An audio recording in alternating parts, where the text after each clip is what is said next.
Hello दोस्तों। अरस्तु विज्ञान के इस प्लेटफॉर्म पे आप सभी का स्वागत है। हम लोग यूजीसी नेट इन्वायरमेंटल साइंस का लेक्चर देख रहे हैं, जिसमें आज हम लोग यूनिट 3 का टॉपिक कैरिंग कैपेसिटी देखेंगे और भी छोटे छोटे दो टॉपिक देखेंगे। पिछले लेक्चर में हम लोगों ने life table, survivorship curve, growth models को देखा था, जो कि पॉपुलेशन इकोलॉजी का हिस्सा है। तो आइए आज स्टार्ट करते हैं carrying capacity. Concept of carrying capacity. जब आप देख रहे थे कि एक्सपोनेंशियल ग्रोथ हो रहा था, तो बहुत सारे रिसोर्स पॉपुलेशन को मिल रहे थे, तो वो लोग अच्छे से जी रहे थे। लेकिन जब लॉजिस्टिक ग्रोथ होता है तो एक सर्टेन स्टेज के बाद आपको रिसोर्स मिलना बंद हो जाता है। ठीक उसी समय को हम लोग कैरिंग कैपेसिटी कहते हैं। ठीक है, कैरिंग कैपेसिटी क्या है? एक एरिया है जिसको डिफाइन किया गया कि maximum number of population that can be supported by the environment of that area, optimum utilization of the available resource। मान लीजिए कोई एक एरिया है और वहाँ पे मैक्सिमम नंबर ऑफ पॉपुलेशन है, अभी से ज़्यादा नहीं रह सकता, और उसको नीड है कुछ रिसोर्स का, लेकिन वहाँ पे जो अवेलेबल रिसोर्स है वो भी अब ऑप्टिमम हो गया है। अब पॉपुलेशन उससे ज़्यादा रिसोर्स यूज़ नहीं कर सकते, तो इसी को कैरिंग कैपेसिटी कहा जाता है।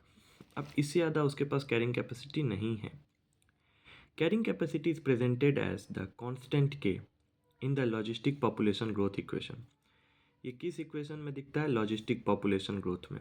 इसको हम लोग के से डिनोट करते हैं। जैसे ये जो नंबर्स ऑफ इंडिविजुअल है और टाइम के हिसाब से चेंज हो रहा है, D N by D T, इसको हम लोग आर एन बाय यहाँ पे ब्रैकेट ले के माइनस एन बाई के से डिनोट करते हैं। अब जब इस के को हम लोग बाहर ले जाते हैं तो ये कैरिंग कैपेसिटी का फॉर्मूला हो जाता है R N 1 - n divided by D N by D T. ठीक है, तो ये कैरिंग कैपेसिटी का फाइनल फॉर्मूला होता है। ठीक, अब आइए हम लोग आगे जानते हैं कैरिंग कैपेसिटी से क्या क्या इफेक्ट हो सकते हैं। What effect carrying capacity? Competition of a resource, मतलब जब रिसोर्स होता है, ठीक है, तो कंपटीशन भी बढ़ते हैं। ठीक है, रिसोर्स बढ़ेंगे तो कंपटीशन भी बढ़ेंगे। ठीक, प्रिडेशन भी होगा। अब मान लीजिए कोई जो डोमिनेंट स्पेसीज है वो रेसेसिव स्पेसीज को ख़त्म करने की कोशिश करेगी। हर्बीवोर, अब मान लीजिए घास खाने वाले जानवर ज़्यादा घास खाने लगते हैं। ठीक है, पैरासिटिज्म एंड डिजीज़, पैरासाइट क्या करता है? बॉडी पे अटैक करता है, डिजीज़ फैलाता है। नेचुरल डिजास्टर होता है, वेदर चेंज होता है। प्रेजेंस ऑफ इन्वेसिव स्पेसीज, बाहर से भी स्पेसीज, मतलब किसी भी फॉरेस्ट में या किसी भी ब्रीड के पास पहुंच जाते हैं। जो स्पेसीज पहले से उस जगह पे रह रही थी वहाँ पे बाहर से स्पेसीज पहुंच जाते हैं। तो ये सब इफेक्ट में हेल्प करते हैं कैरिंग कैपेसिटी को। ठीक है, तो कैरिंग कैपेसिटी का कंसेप्ट इतना ही है, ज़्यादा डिटेल में नहीं जाना है। कि जब आपके पास रिसोर्स की कमी हो, मैक्सिमम रिसोर्स बचा रहे, ठीक है, एक सर्टेन स्टेज के पास आपके पास रिसोर्स कम हो जाए, तो उसको हम लोग कैरिंग कैपेसिटी कहेंगे, जो कि लॉजिस्टिक पॉपुलेशन में देखा जाता है। अब आते हैं पॉपुलेशन रेगुलेशन। अब ये क्या है? पॉपुलेशन रेगुलेशन एक डेंसिटी डिपेंडेंट प्रोसेस है। ये डेंसिटी पे डिपेंड करता है। ठीक है, मास बाय वॉल्यूम डेंसिटी को कहते हैं। इसका मीनिंग क्या है कि that population growth rates are regulated by the density of a population. Population का जो ग्रोथ रेट है, जो हम लोग पहले पढ़ चुके हैं, चाहे वो एक्सपोनेंशियल ग्रोथ हो या लॉजिस्टिक ग्रोथ हो, वो किस पे डिपेंड करता है? डेंसिटी। किसके डेंसिटी पे? पॉपुलेशन के डेंसिटी पे। ठीक है, इसी को हम लोग पॉपुलेशन रेगुलेशन कहते हैं। यदि आपको एग्जाम में पूछा जाए कि डेंसिटी डिपेंडेंट प्रोसेस कौन सा होता है, तो पॉपुलेशन रेगुलेशन। अब दो टाइप के फैक्टर होते हैं, एक होता है डेंसिटी डिपेंडेंट फैक्टर, एक होता है density independent factor. Density dependent factors जो होते हैं वो वहाँ के फिजियोलॉजिकल फैक्टर्स पे डिपेंड करते हैं, कंपटीशन पे डिपेंड करते हैं। अब जब कंपटीशन होगा तो मान लीजिए जो प्रीडेटर्स है वो तो प्रे को खाएंगे ही।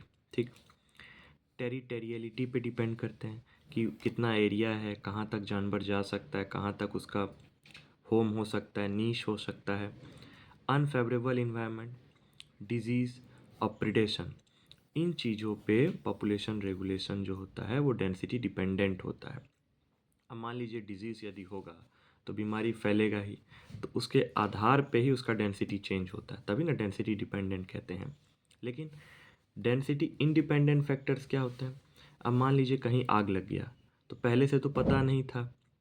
मॉडिफिकेशन ऑफ वेदर, वेदर्स में चेंज हो गया, तो ये भी पहले से पता नहीं था, तो इंडिपेंडेंट है।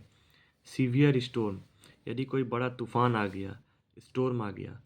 अर्थक्वेक्स एंड वॉल्केनिक इरप्शन, मान लीजिए अर्थक्वेक आया या ज्वालामुखी फट गया, तो ये हो गया इंडिपेंडेंट फैक्टर्स। पॉपुलेशन को पहले से पता नहीं ना है कि फॉरेस्ट भी फायर हो सकता है, वेदर में चेंज हो सकता है, या कोई स्टॉर्म आ सकता है, या अर्थक्वेक हो सकता है, वॉल्केनिक इरप्शन हो सकता है। तो पॉपुलेशन में जो रेगुलेशन होता है वो डेंसिटी के आधार पे होता है। वो किसी चीज़ पे डिपेंड भी होता है, इंडिपेंडेंट भी होता है।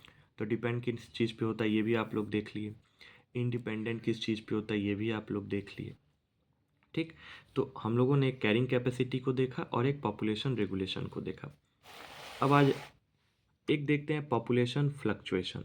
अब ये पॉपुलेशन फ्लक्चुएशन क्या होता है? फ्लक्चुएशन मतलब changing, alteration, changing pattern of population size over a period of time. मान लीजिए समय के साथ पॉपुलेशन के पैटर्न में, पॉपुलेशन साइज के पैटर्न में यदि चेंज हो, उसको पॉपुलेशन फ्लक्चुएशंस कहेंगे। कभी पॉपुलेशन तेज़ी में बढ़ता है और कभी घट जाता है।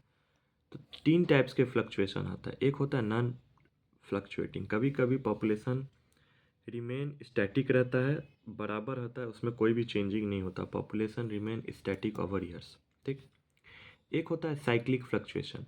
अब साइक्लिक फ्लक्चुएशन में भी आते हैं सीजनल, एनुअल। सीजनल क्या होता है? Addition of young ones during time. होता क्या है कि सीजन के आधार पे क्या होता है, किसी भी ऑर्गेनिज्म का एडिशन होता है टाइम के साथ। Annual, ups and downs in population over year, साल में कभी कभी क्या होता है, पॉपुलेशन बढ़ता भी है और घटता भी है साल ख़त्म होते होते, तो इसको एनुअल कहते हैं। और एक होता है इरप्टिव। तो साइक्लिक में भी तीन होते हैं, सीजनल, एनुअल और एक होता है eruptive. Changes in population does not occur at regular interval. ऐसा नहीं है कि पॉपुलेशन में चेंज होता रहता है, नहीं, रेगुलर इंटरवल पे भी आपको दिखेगी पॉपुलेशन में कोई चेंज नहीं भी हो रहा है, और फिर थोड़ी देर के बाद हो भी जा रहा है, फिर हो रहा है, फिर हो भी जा रहा है, ऐसे कर कर के भी चेंज होता है।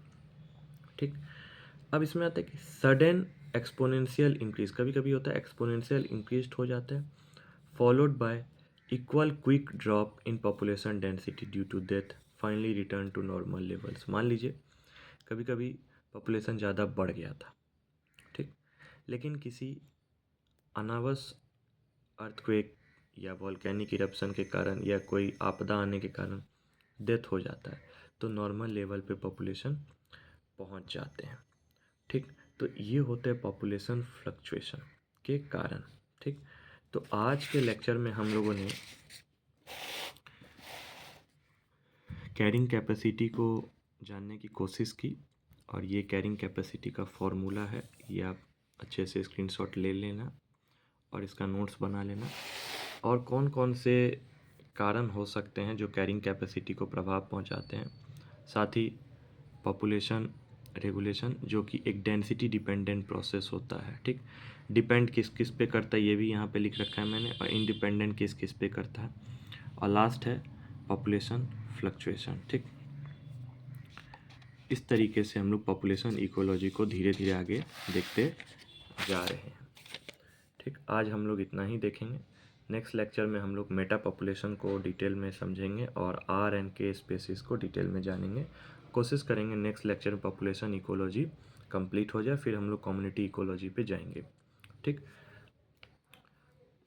ये जो लेक्चर मैं आप लोग के बीच लेके आ रहा हूँ ये यूजीसी इन्वायरमेंटल साइंस के लिए इम्पोर्टेंट है ही, साथ में यदि आप किसी एकेडमिक एग्ज़ाम की तैयारी कर रहे हैं वहाँ पे भी ये लेक्चर बहुत ही हेल्पफुल है आप लोग के लिए।